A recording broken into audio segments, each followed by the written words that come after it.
विरुद्ध प्रहार होऊन गेले, दलितांचे ते तलवार होऊन गेले, अन्यायाविरुद्ध प्रहार होऊन गेले. होते ते गरीबच, पण या जगाचे कोहिनूर होऊन गेले, कोहिनूर होऊन गेले. सन्माननीय व्यासपीठ, व्यासपीठावरील उपस्थित आदरणीय मान्यवर, मी राधा मनोजराव जुंबडे आज इथे अशा एका व्यक्तीबद्दल बोलणार आहे. ते म्हणजे हा देश कुठल्याही धर्म ग्रंथावर चालत नसून संविधानावर चालतो. या देशाला संविधान बहाल करणारे विश्वरत्न ज्ञानपंडित बोधिसत्व डॉक्टर बाबासाहेब आंबेडकर यांची आज जयंती. की हाती न घेता तलवार ते बुद्ध राज्य करी जगावर, की हाती न घेता तलवार ते बुद्ध राज्य करी जगावर. ज्या काळात संपूर्ण विश्वात हिंसा, अशांती, अंधश्रद्धा आणि अधर्म यांचा प्रचंड स्तोम माजलेला होता, त्या काळात संपूर्ण विश्वाला शांततेचा संदेश देणारे तथागत गौतम बुद्ध. छत्रांचे जे वंशज आपण जी बनेल आपली होती, छत्रांचे जे वंशज आपण जी बनेल आपली होती. आलास थेंब घेऊनी तू अशा वाक्यासाठी, तू अशा वाक्यासाठी. थरकापत धर्मी माता कोळशे पुन्हा धगधगले, थरकापत धर्मी माता कोळशे पुन्हा धगधगले. स्वराज्याच्या कारणी तुझं पहिले वंदन केले, तुझं पहिले वंदन केले. काही माणसांना समाज मोठा करतो, तर काही माणसांमुळे समाज मोठा होतो. ज्या माणसांमुळे समाज मोठा झाला अशी माणसं म्हणजे छत्रपती शिवाजी महाराज, महात्मा ज्योतिबा फुले, गाडगे बाबा, माता जिजाऊ, माता सावित्री. याच परंपरेत अभिमानाने ज्या नावाचा उल्लेख केला जातो ते नाव म्हणजे विश्वरत्न ज्ञानपंडित बोधिसत्व डॉक्टर बाबासाहेब आंबेडकर. अरे कसा असेल तो काळ, ते म्हणतात ना, एखादी रात्र जर जास्तच काळोखी असेल तर येणारा सूर्योदय हा तितकाच प्रखर आणि तेजस्वी असतो. शूद्राची अवस्था किड्या मुंग्यांपेक्षाही बेकार असताना समाज व्यवस्था बदलविण्यासाठी एक दिव्य ज्योत जन्माला आली. स्वातंत्र्य भारताचे पहिले कायदेमंत्री, भारतीय संविधानाचे शिल्पकार, विश्वरत्न, देशरत्न, भारतरत्न डॉक्टर बाबासाहेब आंबेडकर. प्रेत लेकराची उचलून खांद्यावरती कशी राहिली ती माय, प्रेत लेकराची उचलून खांद्यावरती कशी राहिली ती माय.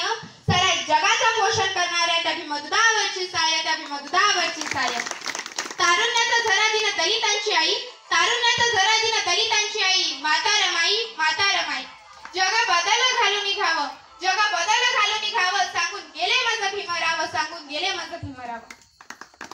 आपण घेतलेला आजचा हा इतका सुंदर कार्यक्रम, या कार्यक्रमाची भव्य दिव्य उंची पाहून, या भीम जन्मोत्सवाची भव्य दिव्य उंची पाहून मला एका कवीची कविता आठवते. तो कवी म्हणतो की कोणते आकाश हे तू आम्हा नेले कुठे, कोणते आकाश हे तू आम्हा नेले कुठे, तू दिलेले पिंजरे हे पंख गेले कुठे. या भराऱ्या पाखरांच्या वंदना, या भराऱ्या पाखरांच्या वंदना. भीमराया घे तुझ्या लेकरांची वंदना, भीमराया घे तुझ्या लेकरांची वंदना. बाबासाहेबांचे जीवन हे आपल्या सर्वांसाठी खूप प्रेरणादायी आहे. जगावं कसं, अन्यायाविरुद्ध लढावं कसं, संघर्षातून घडावं कसं आणि वादळासमोर उभं राहावं कसं हे त्यांनी आपल्या कृतीतून जगासमोर ठेवले. अशा या महामानवाचा जन्म 14 एप्रिल 1891 रोजी मध्य प्रदेश येथील महू या गावी वडील रामजीबाई भीमाबाई यांच्या पोटी या वादळाचा जन्म झाला. बाबासाहेब हे लहानपणापासून खूप हुशार होते. मित्रांनो, बाबासाहेब म्हणायचे, मला माणसाच्या सहवासापेक्षा पुस्तकांचा सहवास जास्त आवडतो. फक्त वाईपण म्हणजे शिक्षण नव्हे, तर बुद्धीला सत्याकडे, भावनेला माणुसकीकडे आणि शरीराला श्रमाकडे नेण्याचा मार्ग म्हणजे शिक्षण होय. शिक्षण हे वाघिणीचे दूध आहे आणि ते पिल्यावर माणूस नक्कीच गुरगुरेल, असे बाबासाहेब म्हणायचे. अहो, पुस्तकाने मस्तक सुधारते आणि सुधारलेले मस्तक हे कुणाही पुढे नतमस्तक होत नसते. म्हणून पुस्तक वाचायचे असते, पुस्तक वाचायचे असते. बाबासाहेबांना शालेय शिक्षण घेत असताना अस्पृश्य मारहाणी स्वीकारावी लागली, परंतु ते मुळीच खचले नाही. भीमरावांनी आपले उच्च शिक्षण ही बडोदा सरकारची शिष्यवृत्ती घेऊन अमेरिकेतील कोलंबिया विद्यापीठातून लंडन येथे घेतले. नंतर ते मायदेशी परत आले. शिका, संघटित व्हा आणि संघर्ष करा असा जबरदस्त संदेश त्यांनी दिला. नाशिक येथील कालाराम मंदिर अस्पृश्यांसाठी खुले केले. महाड येथील चौदार तळ्यासाठी सत्याग्रहाचे रणशिंग फुंकले. गुलामची कहाणी वसंतांनी लिहिली, रात्रीची कहाणी ताऱ्यांनी लिहिली. गुलामची कहाणी वसंतांनी लिहिली, रात्रीची कहाणी ताऱ्यांनी लिहिली. अहो, आम्ही नाही जुन्याचे गुलाम, कारण आमच्या जुन्याची कहाणी तर बाबासाहेबांनी लिहिली, बाबासाहेबांनी लिहिली. मित्रांनो, बाबासाहेबांचे विचार हे सर्व क्षेत्रात व्यापलेले आहेत. त्यांचे कार्य हे सूर्यप्रकाशासारखे ऊर्जा आणि बळ देणारे.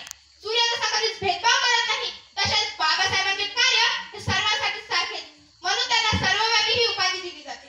बाबासाहेबांनी अहोरात्र जीवाचे रान करून एक देशाचं संविधान लिहिलं. उजवा हात थकला की डाव्या हाताने लिहायचे.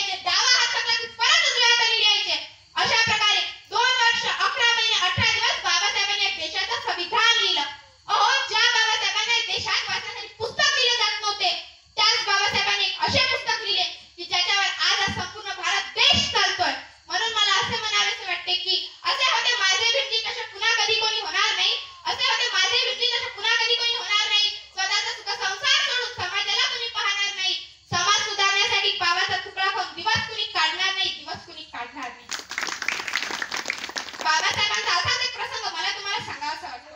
डॉक्टर बाबासाहेब आंबेडकर आणि ॲडव्होकेट गडकरी पनवेलच्या नाक्यावरून कडकडीत उन्हाच्या तडाख्यात दुपारच्या वेळेस